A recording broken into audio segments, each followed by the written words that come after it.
Good evening, ladies and gentlemen, boys and girls all over the world. What's happening tonight? How y'all doing? What's going on? How are things? I am in effect. Y'all know what it is on a Thursday night.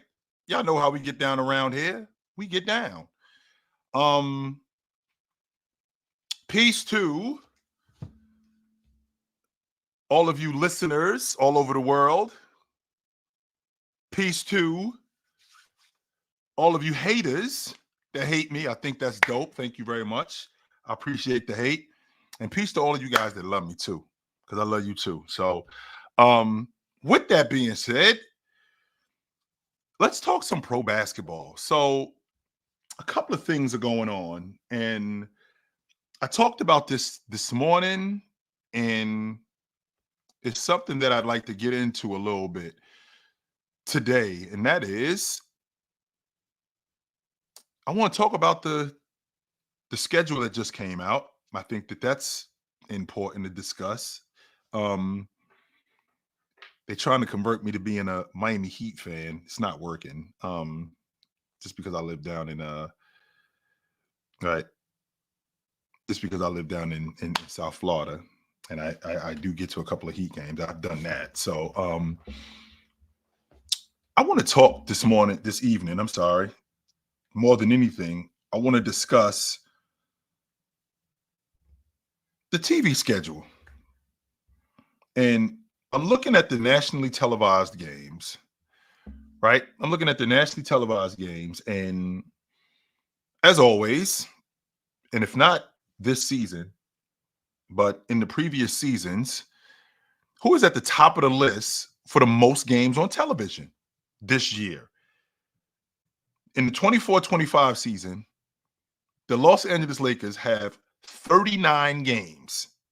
Now, you would think that the league would be looking to promote their young stars instead of holding on to what was. But it's obvious, what the draw is, right? It's obvious what the draw is. The draw is the Lakers. And why is the draw the Lakers? Because they got LeBron James on the crew. That's why. So, with that being said, right? With that being said, who has the second highest games on television this year? That would be the Golden State Warriors, who I personally think, when I think about the Warriors, I don't think they're going to be good this year. I don't. I look at the Golden State Warrior roster. Sure, you got Pods, you got Pods coming back. You got Kuminga coming back. You get this kid Jackson back in the fold, right? You get Jackson Davis back in the fold. You lost Klay Thompson. You're going to lose Wiggins. I don't know what the story is with GP the second. Are you going to lose him? Is he going to be on the crew? I'm not sure. You got Curry coming back. You got Draymond coming back.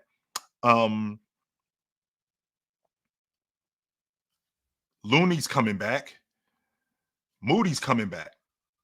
Now, with this crew coming back, if I'm being diplomatic, right, and I'm being completely subjective, if I'm being completely objective here, if I look at this crew coming back, is this a playoff team? Like how many games is it going to take to make the playoffs in the Western Conference? Well, 46 weren't enough, right? 46 clearly were not enough. So that means that you're going to have to win more than 46 games. So you lose Clay, you're going to lose Andrew Wiggins, who hardly played this season anyway. So what does that mean for you guys moving forward? It's 47 games. It's 48 games realistic. I don't know about that. I think that's asking a lot. The team with the third most games on TV this year is the world champion Boston Celtics. That's interesting that they are third behind the Lakers and behind the Golden State Warriors, considering they got their whole squad coming back. They'll have a couple of guys where they made a couple of trades or they made some moves in the offseason. They got their whole crew coming back. And with having their whole crew coming back, they're probably going to be the favorites, right? They're probably going to be the favorites to win it. So you would think that you would want to put them on TV a little bit more, just a little bit more. But this isn't a situation where they won't be on TV enough because they're going to be in the playoffs. And the Warriors only have 2 more games on national television than they do. That's it, just 2 more. The Lakers got 5 more games on national television than they do. Excuse me. Dallas, another one of the finals teams, they're 5th. They're actually tied with Phoenix. Now I'm trying to make sense of this. Why is Phoenix on TV that much this season? Why isn't Orlando on TV more? Why isn't Oklahoma City on TV more? These are the teams that I'm thinking about. Why isn't Houston on TV more? Salam, what up, brother? Why isn't Houston on TV more? Why isn't Oklahoma City on TV more? Orlando has one of the best young teams in the league. Peace, go. Orlando has one of the best young teams in the league. They don't have a good team. I think they're going to make some noise in the league this year. 100%. I think that they're going to make some noise in the league this year. Why don't they have more games on TV? And why is both Phoenix and Dallas tied for the most games? Dallas was in the finals last year. They got one of the most dynamic players in the league in Luka Doncic. They got one of the most charismatic players in the league in Kyrie Irving, one of the most captivating players in the league in Kyrie Irving. Why are them and Phoenix, who was mopped out of the playoffs last year? They were mopped out of the playoffs in round 1. Why are they on TV as much as they're on TV? Are we still holding on to what was with Phoenix? What are they doing on TV? So tied for 5th is both Phoenix and Dallas. Right after them is Denver. They got 1 more game than Dallas. Milwaukee, I do understand Milwaukee being on TV as much. Giannis Antetokounmpo is one of the biggest stars in the game, and he's still young, still in his prime. Giannis will be 30 years old in December, so he's one of the faces of the league. They're tied with Philly, right? They're tied with Philly, who they just signed Paul George. The expectations in Philly are pretty high. Joel Embiid's going to be back. They just signed Maxey, right? They just signed Maxey to an extension. So as of right now, I got 1, 2, 3, 4, 5, 6. I'm sorry, 1, 2, 3, 4, 2 teams at 5, 6, 2 teams at 7, 2 teams at 7. That's where I'm at. I'm at 7 as of right now, right? Because I got Philly and Milwaukee tied for 7, and I got Phoenix and Dallas tied for 5th. Then I have Minnesota at 8. Now, both Philly and Milwaukee have 2 more games on TV than Minnesota. If Anthony Edwards is going to be one of the faces of the league and a guy that you're going to continue to build your league around, he should be on TV way more than 25 games. That's not enough. That's not near on national television. That's not nearly enough. He should, if you look at the NBA season, and if you look at how long it goes, so opening night I believe is the 20th of October. I think it's either the 20th or the 25th. So with these guys, with not Oklahoma City, I'm sorry, with Minnesota having only 25 games, just nationally televised games, you got October, November, December, January, February, March, April. Okay, so that's 7 months, right? 7 months, and you got 25 games. That's barely 3 games a month. That's a little over 3 games a month.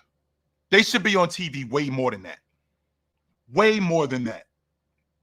And the reason why they should be on TV way more than that is because he's one of your young stars. And on top of him on top of him being one of your young stars, this Minnesota team is a championship contender. I mean, they were just in the Western Conference Championship. They were just in the Western Conference Championship a year ago. And you got a 22-year-old, 23-year-old kid who's the future of the league. Why aren't they on TV more? 3 times a month? That's not enough. That's not enough. They should be on TV more than that. 100% they should be on TV more than that. That's at 8. They're tied with Oklahoma City, who also should be on TV more. 100% they should be on TV more because Oklahoma City, just like Minnesota, has a young star. In fact, 2 young stars on their crew, right? 2 young stars on their crew. In the process of them having 2 young stars on their crew, they're the future of the league. I mean, I think Shea is 26 years old, something like that. And Chet just came off of his rookie season, right? Chet just came off of his rookie season where he had one of the best rookie seasons ever. He just came in with Wemby, which would explain why explain why he didn't win Rookie of the Year. To be honest with you, in the last 10 years, Chet would have been Rookie of the Year. And I don't think it would have been a question with the rookie season that he had. He would have been Rookie of the Year. He just so happened to be in the same draft class with Wemby. So that kind of threw a monkey wrench, right? That kind of threw a monkey wrench in everything that he was trying to do. So Minnesota is tied at 8. Minnesota and Oklahoma City are tied at 8. The Clippers in San Antonio are at 9 with 21 games. San Antonio, I also understand because, again, they're another team that has a young star that they're trying to build the league around. So these guys need to be seen more, right? These guys need to be seen more. So the smart thing to do is put San Antonio on television against Golden State. Put them on television against the Lakers. Put them on television against Boston. Put them on television against the Knicks. I think they've done that. Put them on television against Dallas. Right? Put them on television against the Warriors. Teams like that. No doubt about that. When you do that, right? When you do that, now you put San Antonio and Wemby in the spotlight because, again, I think he's the future of the league. Why are the Clippers on TV this much? What are we doing with the Clippers? Why are they on TV more than Orlando? Why are they on TV more than Cleveland? Why are they on TV more than Indiana? Why are the Clippers on TV? There's no reason why the Clippers should be on TV as much as they are. None whatsoever. We've seen the best, right? We've seen the best of the Los Angeles Clippers. They're over, right? They're finished. They are absolutely finished. So why are we having these guys on TV that much? Because they're in Los Angeles and people want to see James Harden. Is Kawhi Leonard going to be able to hold up? This league is filled with young stars who the NBA, which is now is a younger league, should be promoting.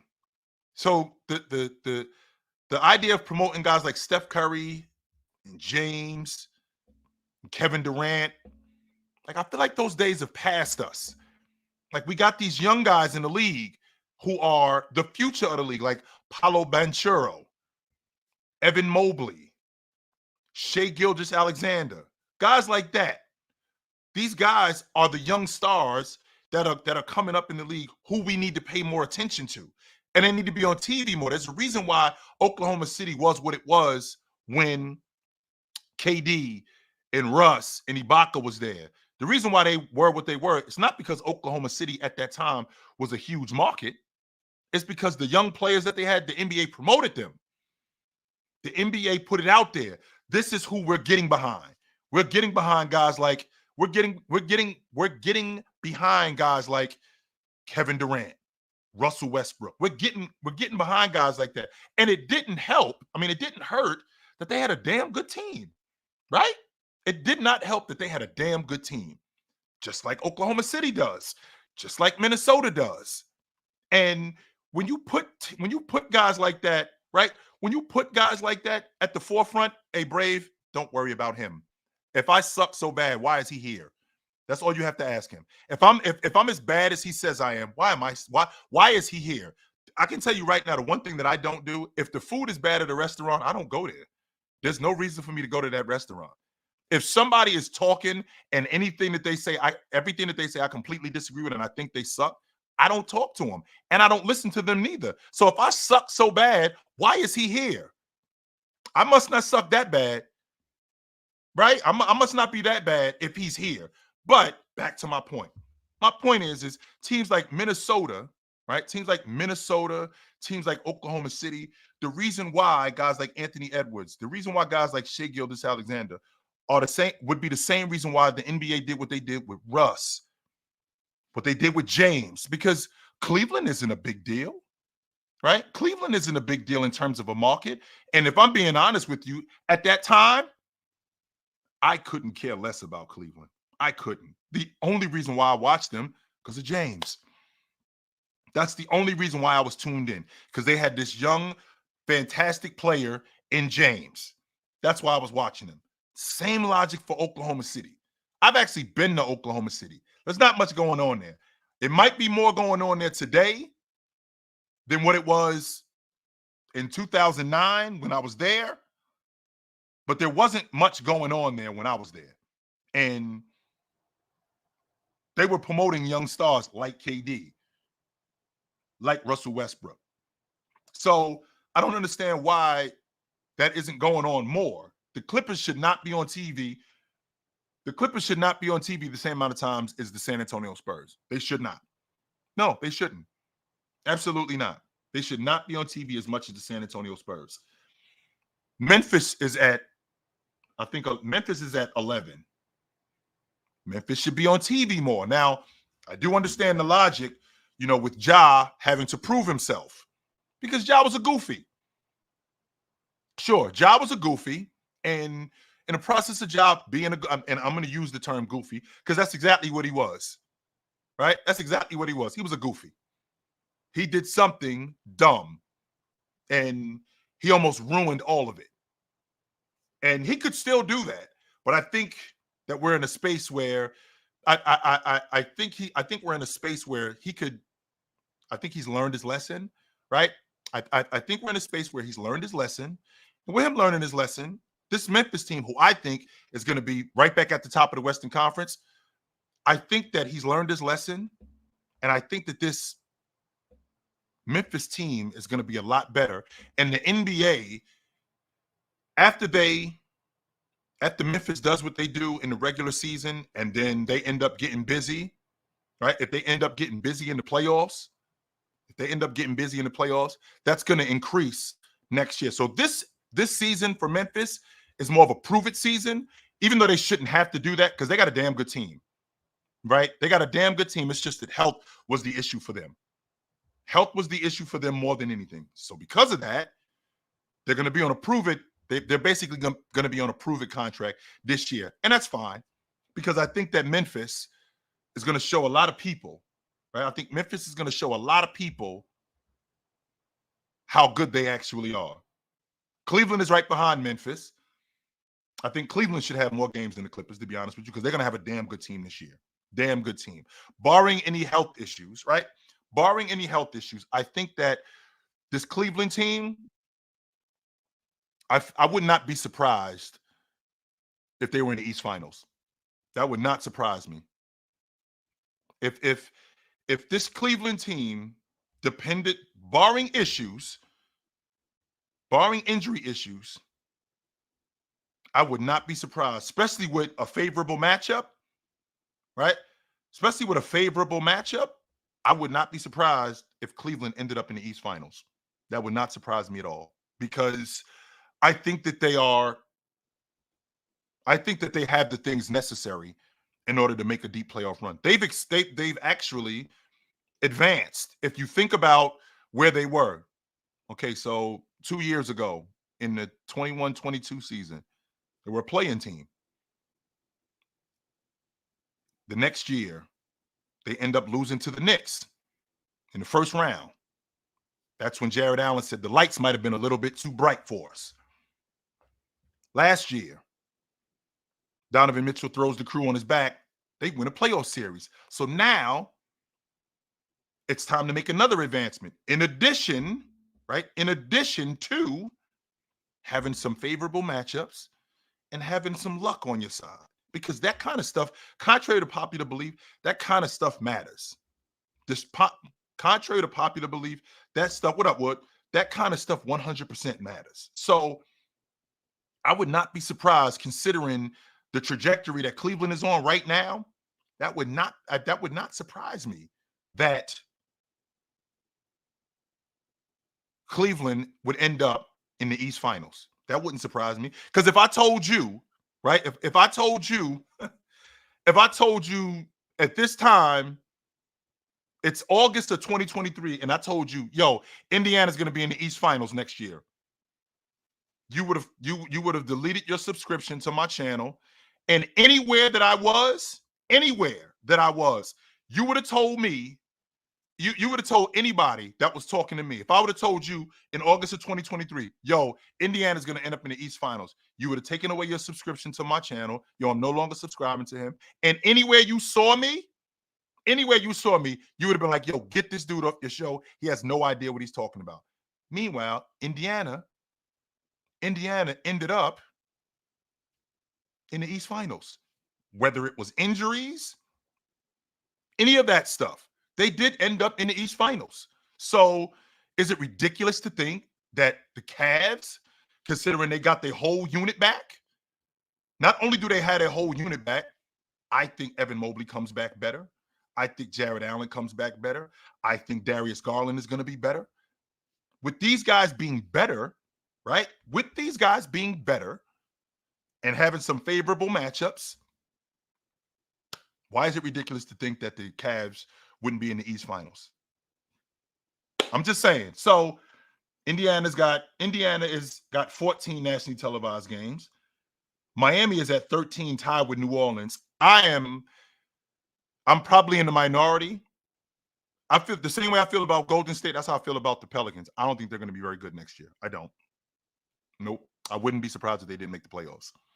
That would not surprise me at all. For them to get rid of, right? So for them to get rid of their best big man, now in the process of them getting rid of their best big man, they bring in DeJounte Murray, primary ball handler. I think he's going to help with ball handling duties with Zion. But you also lose two of your best dirty work guys in Najee Marshall and Larry Nance. To lose those two guys, man, that's a pretty big deal, yo. That's a pretty big deal. So I don't think I'm not that big on New Orleans. Sacramento should have more games on TV this year. They only got 12. De'Aaron Fox is another guy who I feel like the league hasn't really made an effort to really promote like they should have. Excuse me. I don't think that the league has made an effort to promote him like they should have. And they probably can do a better job at that because he's one of the best. I think he's one of the best point guards in the game, one of the 5 best point guards in the game, if I'm being honest. Not just him, but I mean, Sabonis is fantastic as a distributor, as a playmaker, as a glass cleaner. I think he's fantastic. And I know that they're on the West Coast, but so are the Lakers, right? So are the Lakers. The Lakers are also on the West Coast. So the Golden State Warriors are on the West Coast. There's teams that are on the West Coast. Phoenix is out west. Because you have teams out west, that shouldn't matter that they're not on TV, because you got plenty of teams out west that are on TV more, like the Golden State Warriors. I understand the star power that they have, like Phoenix, who got mopped in the first round of the playoffs. Why are they on TV as much as they are? What is the draw with the Phoenix Suns? So then you have Houston. Houston's got 11 nationally televised games. I feel like Houston is on the same page with Memphis. I think Houston is going to surprise a lot of people, where you guys look at Houston and think that, yo, Houston is just a young and up-and-coming team. I think Houston could be last year's Oklahoma City. Not necessarily get the #1 overall seed, but I do think that they could be a playoff team. Legit playoff team. Not a play-in team, a legit playoff team. I love their core. I do think that they can upgrade at the lead guard spot, and I think that they will at some point. But as of right now, I'm loving what they're doing with their crew. Van Fleet, I'm on record saying, Jalen Green, I feel like Jalen Green can take that next step this season and be a better player. Dylan Brooks, there aren't many teams, if I'm being honest with you, there aren't many teams that I can playoff teams. I don't just mean many teams in the league. There aren't many playoff teams that I look at and go, Dylan Brooks couldn't start on that team. I think Dylan Brooks is a starter on a playoff team. 100% I do. I think he's a starter on a playoff team, and he has his antics, which can be goofy from time to time. But with that being said, he still is viable. I think Jabari Smith, I actually think that he, of all people, I think he's a 3-man. That's where I think he should be playing. But the way the league is today, he's the consummate stretch 4. But I actually think that he's a legit 3-man at 6'9". He reminds me a lot. I'm trying to remember his name. Oh man, he used to play for the Indiana Pacers a lot of years ago. Made the All-League defensive team a couple of times, and I'm drawing a blank on his name. I'm going to come back to you guys with it when I remember his name. But he reminds me of him. He was on that Pacer team in '98 that lost to the Bulls in 7. Their swing man. I forgot his name. The one that not Al Harrington do. Not Danny Granger. That was Danny Granger was a lot closer. I'm talking like in the mid to late 90s. He ended up making an All-League defensive team. The team on here that I'm really surprised about more than any team is the Orlando. Why does the Orlando Magic only have 9 games on national television this year? 9? That's it? That is it. That's all I'm getting from the Orlando Magic, who have one of the youngest, most dynamic, most promising teams in the league. 9 games. That's it on national television? That doesn't include League Pass. I'm talking on ESPN. I'm talking about on ESPN. I'm talking about on TNT. I'm talking about just nationally televised games on ESPN, TNT. Why do they only have 9 nationally televised games? Paolo Banchero is a star in the NBA. He is a star. Why aren't they promoting him?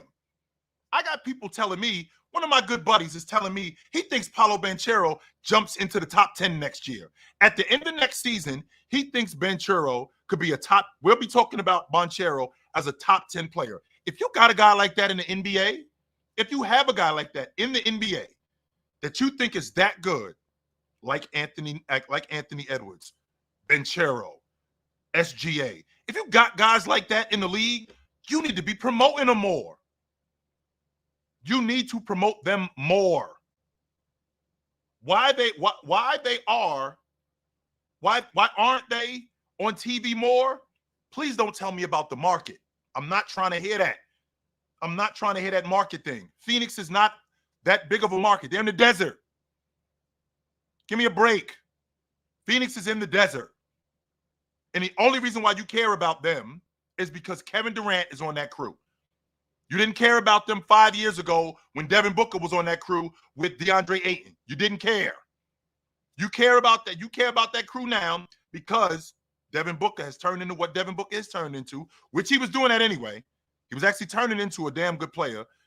But the fact that Kevin Durant is on that crew now, that makes that team more viable. Well, how do you market great players? That's him, Slither. Derek McKee. That's him. That's who Jabari Smith reminds me of. Derek McKee, except a better version of him. How do you make teams more marketable? You broadcast their star players. You push their star players forward. And a guy like Banchero A guy like Banchero, he's one of the young stars in the game. 100% he is. He's one of the young stars in the game.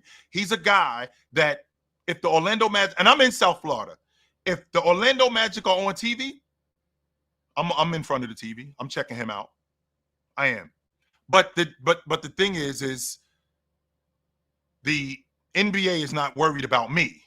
I'm already on the hook. They already got me. Right? They already have me on the hook. It's the other people that they need to get on the hook. Well, in order to get these people on the hook, you got to start promoting these younger guys. Right? So you have to start promoting the Boncheros of the world. You got to start promoting Jalen Green and Alfred Sengun and Jabari Smith. You got to start promoting these guys more. Get the Clippers off TV.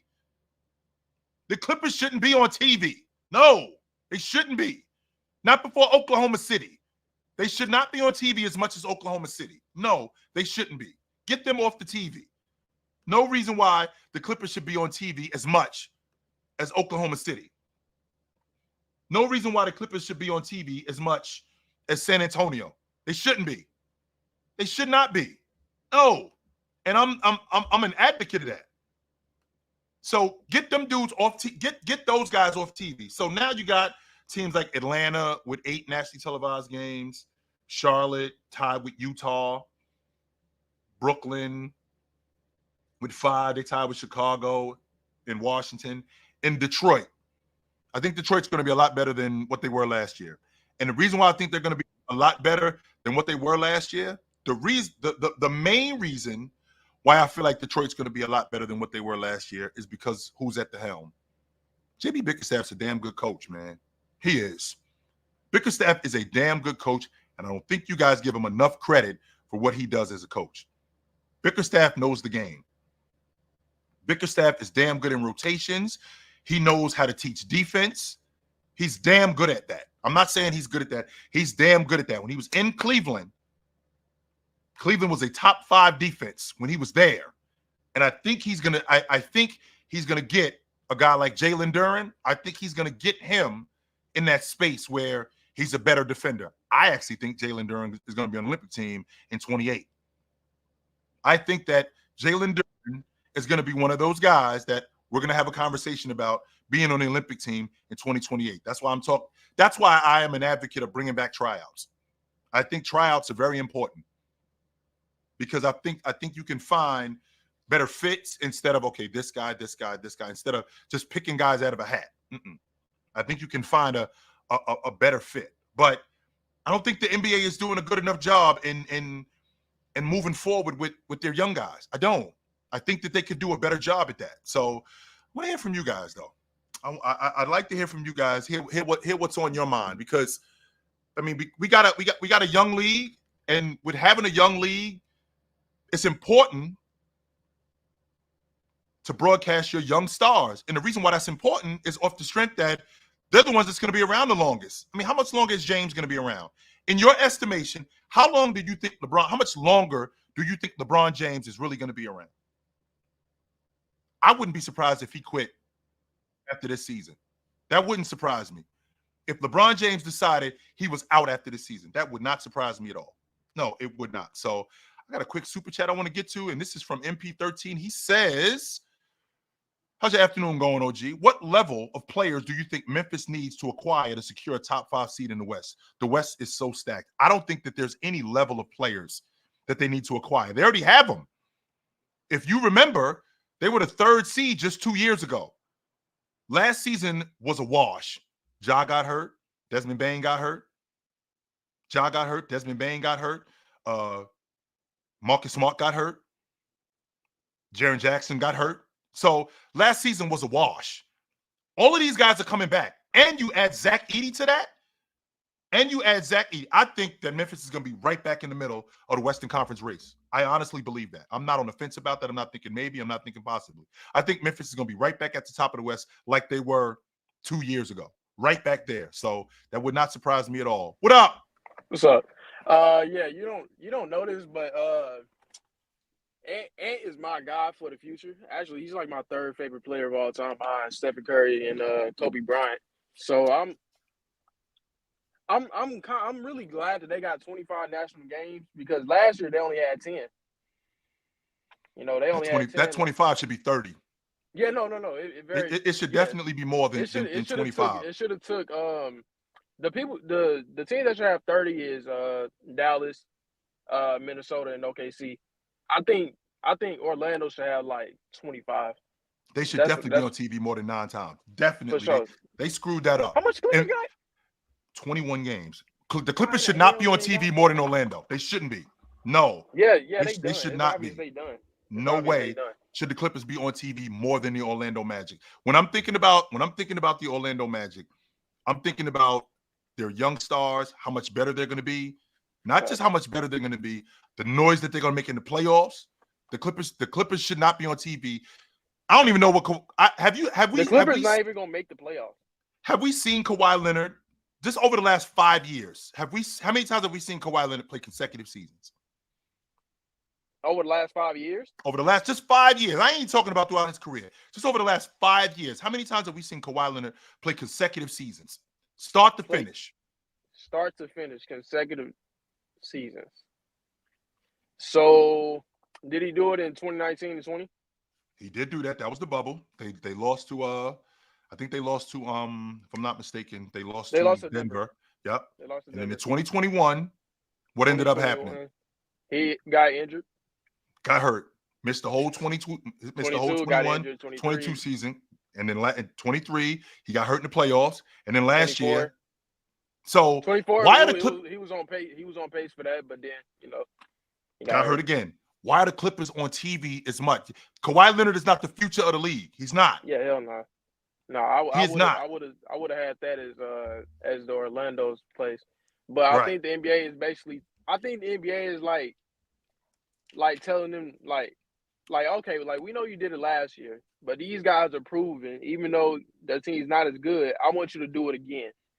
I think that's what like these small market teams like OKC, Minnesota, or because look, like remember before last year, no one had Minnesota, OKC, or Orlando like in those type of talks, but they had the Suns, you know what I mean, Dallas because of Luka, and then all them teams up further, LA because of LeBron. But they're telling like teams like OKC and Minnesota and Orlando, I want you to do this again. Like I think that's what the NBA is basically telling. Do this again, then they'll give more games.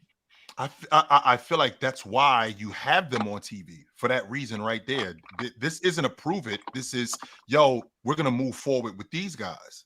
Yeah. As opposed to making them prove it. I understand the logic with Ja because Ja was a goofy. I think they want to move forward. I think they want to move forward with Anthem because if you see like the schedule, he's on opening night, he's on Christmas Day. Mm-hmm. I don't know if he's on Thanksgiving, but I know for a fact he definitely should be on MLK Day. He definitely should be on MLK Day. It's him and Ja. It's him and Ja going to get. He should be on MLK Day.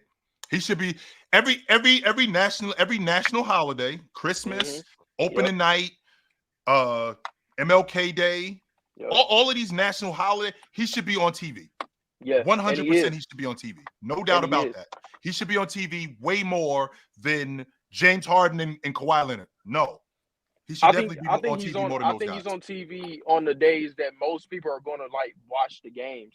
Like the MLK days, the opening night. A lot more people to watch the opening night and MLK days. Christmas, I think a lot more people watch it on Christmas. Unless like NFL takes it, whatever. Absolutely. Thanksgiving, I know NFL takes it, but still people gonna be watching that. So I think he's on like the most important days. Right. Rather than days just like sprinkled across the season, for Anthony Edwards. It's clear, and I'm happy. It's clear that they want him to be the guy, for sure. Sure, but I do think Paolo is like disrespected, man, for like no reason. For like he's slick disrespected because he's not really talked about. But what he's what 21, 22? Yes, 21. To have the season he had, to bring Orlando in his second season to the playoffs, to bring the Cavs, to 7 games, him being, their best player when Franz is doing bad and, all these other people. Yeah. I do feel like they need to feature him more. I think Shea, I ain't going to throw Jason Tatum in there because Tatum's already established. Shea and Paolo, and man, if Ja really didn't do no goofy shit.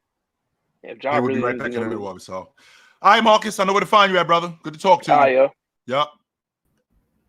What up? What's going on, Chilltown? How you doing? Listen, What's up, brother? In terms of Paolo Banchero, I can't say the young man has been disrespected based on how the Orlando Magic came from out of left field and established themselves this year in the NBA. The young man was an all-star, and they did take Cleveland to 7 games in an absolute battle, and they do have a true leader in Jamal Mosley as their head coach. Now, here's the thing. Listen. You got a ways to go right now, Paulo, in terms of climbing the ladder in the Eastern Conference. And frankly, you're going to have to wait your turn because the Celtics aren't going anywhere. And my New York Knicks are going to be competing. Yes, I said it, for the NBA championship this season. Okay. And other teams, but where Paulo has respect, where he's earned some respect, is he's usurped some teams that are kind of on the fence. Who am I talking about? I'm talking about the Milwaukee Bucks, who's a team that I think is ready to implode, who has 2 stars going in separate directions. They look like they're taking a step back. Also, the Philadelphia 76ers, because Joel Embiid has proven that he cannot stay healthy during the regular season. Back to Paolo Banchero. I feel that the league, and Adam Silver is no dummy. He knows that it's about stars, and Orlando is a team that is like they're on the verge, and I think they're trending in the right direction. And I think he'll probably be an all-star next year, and Orlando's going to be in the mix. But as the previous caller said, he's got a couple people ahead of him. You know what I mean? He's got to wait his turn. He's got to wait his turn, and so I think he's going to be there. But Chilltown, what I love about Paulo coming from the leadership, right? Coach K, Duke. I don't look at myself as a basketball coach. I look at myself as a leader who happens to coach basketball. Those two things are not the same thing. Those two things are not the same thing. Absolutely. I like it. Right. I think he's going to continue his ascension, right, and continue to build, unlike our friend who's right now in a redemption state of Ja Morant, right? Sure. Because Ja Morant is, to your point about marketing stars, he was somebody the league was ready to get behind.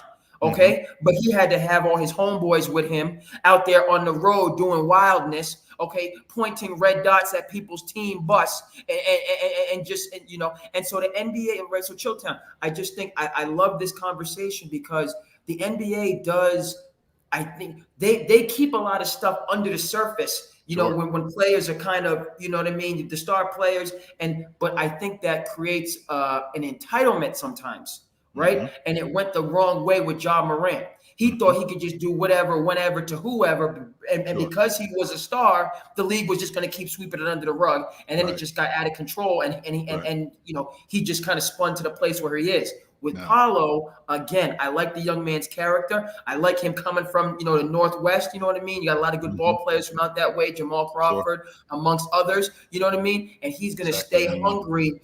And I think his time, he reminds me, frankly, and I wasn't sold on him coming out of college, and them taking him number 1, but he's definitely proved me wrong. He reminds me of Jason Tatum and how Tatum slowly built himself up to who he is, right? Jason Tatum, and Jason Tatum coming out of Duke. I know you got other people, so I'm going to let them get in. I'm listening to you. Keep going. I'm listening to you. But Jason Tatum, he was impressing the Celtics staff early on. They could see all of the components of his game, his size, his shooting ability. But then with the Celtics teams, they had Kyrie, they had Gordon Hayward, they had all these other, and they had to slowly but surely find that right roster to build around and get some of the negativity out of there, right? Sure. Build around him and Tatum, bring in a positive person like Kemba Walker. Then, you know what I mean? Brad Stevens always on his greasy. The Miami Heat wanted to, stonewall Portland Trailblazers. So when they did get Drew Holiday, but they said, we're not dealing with you. We're not dealing with you. So Brad Stevens swooped in. Wow. He swooped in. That was incredible. I can't believe that he let that happen. And now Drew Holiday, to me, Chilltown, he's the Dennis Johnson, to go along with, he is the X factor in this new Celtics dynasty. Him and Derek White, that's Dennis Johnson and Danny Ainge. I wouldn't argue that. in the backcourt, and then you have the two young stars, and so this team, so I see in Paolo, he's got other people ahead of him, but listen, my New York Knicks aren't going anywhere, so you're gonna have to go through New York, and so don't, you know what I mean? You're gonna have to go through New York, but I'm not sold on Milwaukee. I don't believe in Milwaukee. I don't. I think the Dame, they bet on the wrong horse, and those two are not symmetrical. And Dame is not happy there, and he's not going to be happy there. And with Philly, Tyrese Maxey is a dog. He's right. Tyrese Maxey is where Paolo is going, but I can't trust Embiid. I can't trust Embiid being healthy. So I could see this Orlando Magic team. And here's my thing with that. Hold on, Andre. This is because I want to stay with you, but I do need you to understand that the NBA, because you brought up a really good point about protecting players, because this is the brand. So there's way more that we don't know about. And the reason why we don't know about it is because the same reason why when you're in business, we got to protect the brand. So we have people following you, especially if you're a big deal. We have people monitoring you, and we got people talking to you. Now, Ja might be a little bit out of control, and my man, you might need to go sit down because you are a little bit out of control, and we have to, because we want to build this thing around you. That's what we want to do. We want to continue to build this thing around you, but we can't, because as of right now, you're showing that you might not be mentally prepared for us to do that. So we might have to go in a different direction. When I think about a guy like Paolo, I look at a guy who looks to be more grounded. That's what I feel like is the most necessary thing when you're talking about building a business around somebody. Whether it's in basketball, it doesn't make a difference what it is. When this person is grounded, that means stability. That means that I'm not going to turn on SportsCenter in the morning and find out that 2:00 in the morning last night, he got into some nonsense in a club. And I don't feel like I'm going to hear that about him. He doesn't strike me as that kind of dude. That's who I want to build my unit around. That's who I want to build my business around, which would explain why I'd like to see him more on TV. Same logic, I feel like, with a guy like Anthony Edwards. Anthony Edwards might be a little bit brash, and he might be a little bit, what's the word I'm looking for? I think he's a little rough around the edges, but I feel like that's stuff that we could clean up. I don't think Anthony Edwards is one of those guys that I'm going to find out that he's out here smacking around girls and he's getting DU. He doesn't strike me as that type of dude. So these are the guys that I feel like the league, SGA is another one of them, that the league needs to build this brand around. And in order to do that, Andre, we need to see them more. And not us, not you and I, because we're already on the hook. They already got us. Who they need to get are the kid that's wearing Steph Curry's, his mom. That's who they're trying to get. That's the person, or the guy at the water cooler who's the casual basketball fan. Like, who is this Anthony Edwards guy that I keep hearing about? That's the guy that they need to get on the hook. And in order to do that, we got to start broadcasting these guys and showcasing these guys more. You got to see him more. I think Anthony Edwards has natural charisma. You know what I mean? He has that Southern drawl, that Southern swagger about him. You know what I'm saying? Talking about how we used to play baseball. You know what I mean? When did I bet? You know what I'm saying? I bet it fourth. Clean up on aisle 6. Come, go ahead and come get it. He can go back and forth. I think you'll see more of that with Paolo. And I think Paolo, SGA, I think they're like, he's a little bit more kind of quiet, understated. Yeah. But to your point, what I do feel the marketability is there. You're not going to see him on TMZ, No. And he does have kind of a regimentation and a desire, SGA, you know what I mean? Like, they're in very good situations. SGA with Sam Presti. And then I keep going back to this with Orlando. What really impressed me, they were one of the best defensive teams in the league all season, and particularly early in the season, to get themselves into that top 2 at one point. They were number 2 at one point. Mm-hmm. Right. So Jamal Mosley, what he's done and what they've done as an organization, you have Jalen Suggs and you have Cole Anthony. You have one of the Wagner brothers, and you have, so they really go 8-9 deep. And they really play, and guys have accepted their roles on that team. You know what I mean? Like they brought in guys, they've drafted like top 10 picks, and there's like, who else they have? They got Wendell Carter, Wendell Carter, another Duke guy. You know, so Jonathan again, Isaac. They got a good team. They got a damn good team in Orlando. And so NBA is Adam Silver. You're going to be seeing more of the Magic as they creep up in the Eastern Conference. Adam Silver would prefer to put Giannis on TV and Embiid on TV because they're already the known commodities. Absolutely. But those two teams, I feel like the Indiana Pacers and the Orlando Magic can usurp them in the East. Going forward, just because younger, healthier, and just about it. Whereas, look, sure, Embiid, absolutely. I will tell you this, Andre. And before I let you go, we had the best team in the country in 1990-91. We beat 5 teams. No. Top 15. We beat 5 teams. Okay. 5 of them. 5 teams we beat in the top 15. 4 of those teams were in the top 10. 3 of them were in the top 5, and we went undefeated in the state of New Jersey. We had the best team in the country in 1990. But Chilltown, what I know in conclusion is that team started right now in August at the White Eagle in the summer when you guys was doing tour-a-days. That's what people need to understand. And you weren't in the White Eagle putting up bingo tables. That's right. Doing. And that's the foundation that we have at UConn, why they're going to be competing for a 3rd national championship, because that attitude, it starts from there, and you build up the champions from that standpoint. Thank you, Chilltown. Absolutely, brother. What up, D? Yo, what's up? How you doing, Chill? What's up, brother? So I just want to talk about 2 different teams. 4 different teams, but 2 different types of situations. So sure, I'm gonna talk about the offseason between the Lakers and the Bucks. I feel like those 2 teams who they really didn't do that much this offseason. I'm kind of disappointed in them. So we know the Bucks, they got Gary Trent, but they problem been their defense. I was hoping they was gonna get somebody more two-way than Gary Trent. Gary Trent more a scorer than two-way in my book. Like he can defend. He can defend, but he's not what they need. Exactly. No, they need somebody where we getting the points back, but we need to stop. We need this stop to slow them down. We need this to, close this game out. And they didn't get nobody. I call Gary Trent the stopgap chick. Like she ain't the chick you're gonna marry, but I'll hang out with you for a little while. Right, exactly.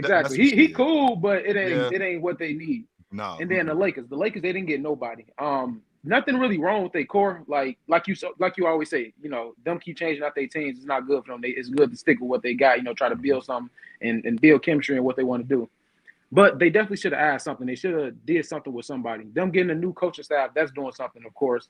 But maybe that might be the difference in terms of personnel. Right, in terms of personnel, we might have what we're looking for. Maybe we just had the wrong dude at the helm. Don't forget, the Lakers did that. I believe it was the 99-2000 season when they got swept by San Antonio. Okay, take out Dale Harris, enter Phil Jackson. They had the same crew from the year before. Took out Eddie Jones, which I hated, by the way. Took out Eddie Jones for Glenn Rice. Bring back everybody else. You added a vet who in AC Green. But other than that, we had everybody else. All you did really was take out the coach, and now we're going to championship run. We in the NBA championship 3 straight years. So I feel like with the core that they have and with their personnel, I don't think that's that big of an issue.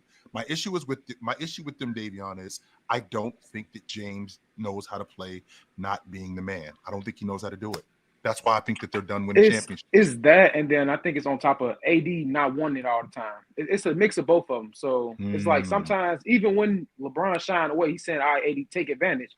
Depending on who they playing against. If he playing, let's say, the Hornets, they playing the Spurs, they playing a lower level team, AD will go get it.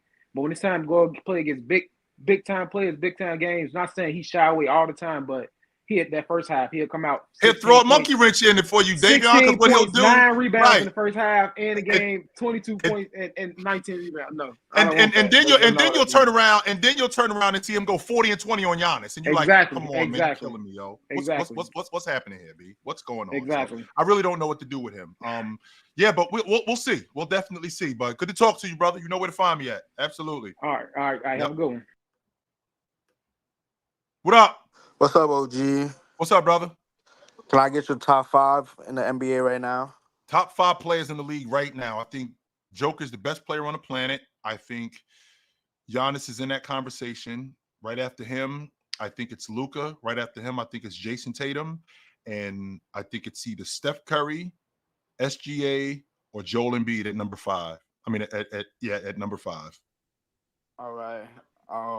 My top 5 is Joker, not no order, Tatum, Luka, Giannis, and Embiid when healthy. I feel like what you just said, right? What you just said, Embiid, when healthy. See, I feel like I've heard that before, right? And when I say I've heard that before is I heard that with Kawhi Leonard, right? I heard that with Anthony Davis. Okay, when are we gonna get there? Like when are we gonna get to that point where okay, we're there, right? When are we gonna get to the point where we're there, right? So when I consistently hear, right, when I consistently hear, yo, Joel Embiid when he's healthy, Kawhi Leonard when he's healthy, I've heard it sounds to me like, you know, tomorrow. I'm tired of hearing that. Like, is this who this guy is? Yes, he came in broken. He's always been broken, always. I completely understand, but the only reason why I give him that 5th spot is because of that MVP run. I have respect for the MVP, so I hold that like until a standard. But if it wasn't for that, he would not be in my top 5. And the only reason I don't put SGA is up there because it's only been 2 seasons. I need to see it. First team All NBA, but I like to see it consistently. Give me 4 years. It's actually been 3 straight. It's actually been 3 straight seasons. On first team. Yes, it's been 3 straight years of first team, and he made second team. So he's been an All Pro 4 straight years. All right. But I need to see it in the playoffs as well. I hold standards in the playoffs. If you give me top performance like Tatum, I'll put you up there because Tatum resume is crazy for a 26-year-old. Yes, it is. 100% it is. Yes, 100% it is. No doubt. I won't argue that. I will not argue that. So I don't know if he's the second best player in the world. It was not in order. It was not in order. That's what I'm saying. I'm not going that far, but I definitely think he's a top 5 player. Yes, I do. No doubt about it. I also agree with you on Memphis making noise this year in the Western Conference Finals. I got them going far as to the finals, but I got them losing. You think they could be that good? Yeah, I feel like Ja has something to prove. I like the pieces, the shooters they have around him. And I feel like Brandon Clark, Marcus Smart, we know he's a playoff performance. Yeah. And I like Zach Edey, what they doing, and the shooters, Luke Kennard, Anunoby. He's the difference. Yeah. Yes, but I got them losing to the Celtics, and I have the Celtics going back-to-back and them establish Jaylen Brown and Tatum as the best duo in the NBA, but like we're really here. Like, stop playing with us. We made a statement going back to back. Stop talking about us. Stop playing with us. Enough of the nonsense. Enough of the chatter. You see what we just did? You can't deny us no more. I can get with that. Yes, sir. And then when you finally look down, Tatum's gonna be 2-time finals. I think he gets his finals MVP, and he's gonna be 27, and people gonna look down like, oh, hold on. This guy's resume is really up there. Y'all might have to start talking different about the dude. Yeah. Y'all might have to start talking different about him. Yeah, because my father told me growing up, haters are just fans.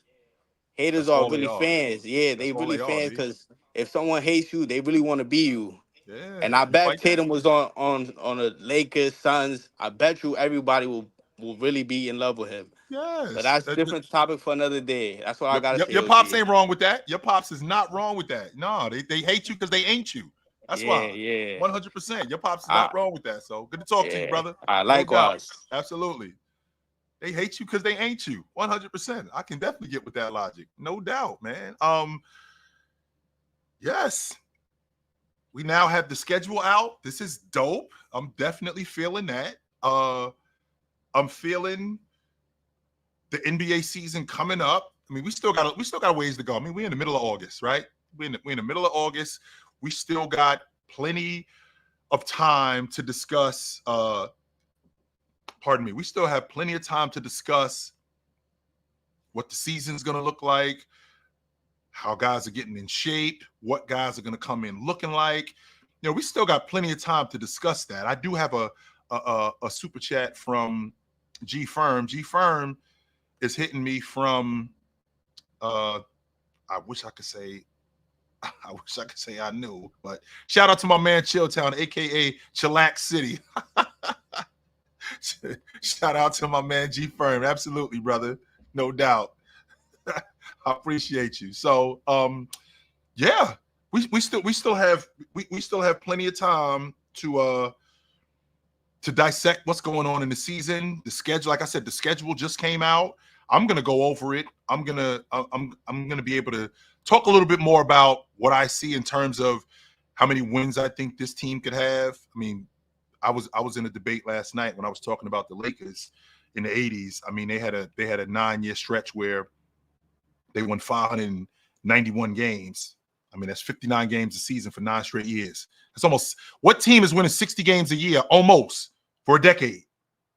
That's pretty impressive. So, I mean, I'll be interested to see I'll be interested to see how I'll be interested to see how the rest of this whole thing pans out. I'll definitely be interested to see that, because, you know, it is what it is. But it's about that time for me, guys. Y'all know what time it is when y'all see me. It's about that time for me. I got to bounce. It was good to see you guys tonight. Y'all know what it is. When you're looking for me, you know where to find me. If I'm not here, every Monday to Friday, 9 a.m., I'm on TikTok. If I'm not there, 11 to 2, I'm on the panel on the Players Choice Network. I'm on Chilltown Hoops, where I am right now. You can find me there on Monday nights, depending on what the schedule is. I'm definitely here on Thursday, but sometimes Wednesday night. And on Saturday, I'm with my man Big Ox at 12 o'clock.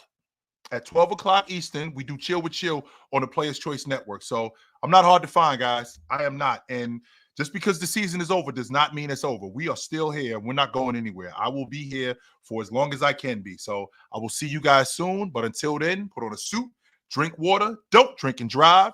Hey, man, call your mother. Let's have me talk to your mother. Call your mother. I will talk to you guys soon. But until then, take it light, but take it.